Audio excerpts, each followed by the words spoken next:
ಹಿಂದೂ ಸಂಘಟನೆಗಳು ಯಾರು ಹಿಂದುತ್ವ ಧರ್ಮದ ಮೇಲೆ ಸಂಘಟನೆ ಮಾಡತ್ತೀರಿ,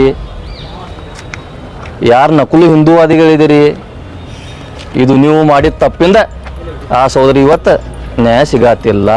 ಇದು ರಿಯಲ್ ಫ್ಯಾಕ್ಟ್ನ ಹೇಳತ್ತೀನಿ. ಬರೀ ನಿಮ್ಮ RSS ಮುಖ್ಯಸ್ಥ ಯಾರನ್ನ RSS ಮುಖ್ಯಸ್ಥ ಮೋಹನ್ ಭಾಗವತ್ ಬರೀ ಒಂದು ಕರೆ ಕೊಟ್ಟಿದಂದ್ರೆ ಇಡೀ ಇವತ್ತು ಕರ್ನಾಟಕ ಸಂಘಟನೆ, ಇಡೀ ಭಾರತ ದೇಶ ಎಷ್ಟು ಹಿಂದೂ ಸಂಘಟನೆ ದಲಿತ ಸಂಘಟನೆ ಎಲ್ಲ ನಿಮ್ಮ ಜೊತೆಗೆ ಇರ್ತಿದ್ವು. ನೀವು ತಮ್ಮ ರಾಜಕೀಯ ಸಲಾಗಿ BJP ಟಿಕೆಟ್ ಕೇಳೋ ಸಲಾಗಿ ನೀವು ಧರ್ಮ ರಕ್ಷಕ ಆಗ್ಲತ್ತೀರಿ. ನಮ್ಮ ಸೋದರ ಅಂದ್ರು ಗೋಮಾತೆ ಇವತ್ತು ಪ್ರಾಣಿಗೆ ನೀವು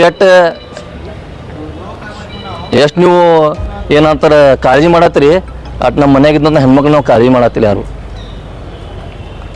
ಇವತ್ತಿಗೆ ಅತ್ಯಾಚಾರ 13 ವರ್ಷ ಆದರೂ ಕೂಡ ಆ ತಾಯಿ ಮನೇಲಿ ಕಣ್ಣೀರು ಹಾಕೋದು ಕೂತಾವ. ಇದು ಎಲ್ಲರಿಗೂ ಆ ಶಾಪ ನಿಮ್ಗೆ ಯಾರು ತಟ್ಟಲದು ಬೆಳೆಯಂಗಿಲ್ಲ ಮಕ್ಕಳೇ, ನಿಮ್ಗೆ ಗೊತ್ತಿರಲಿ.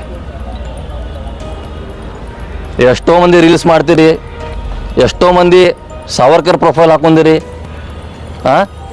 ಯೋಗಿನ ಪ್ರೊಫೈಲ್ ಹಾಕೋತೀರಿ, ಮೋದಿದು ಹಾಕೋತೀರಿ, ಬಸವನಗೌಡನ ಪ್ರೊಫೈಲ್ ಹಾಕ್ತೀರಿ. ನಿಮ್ಗೆ ನಾಚಿಕೆ ಬರೋಂಗಿಲ್ಲ.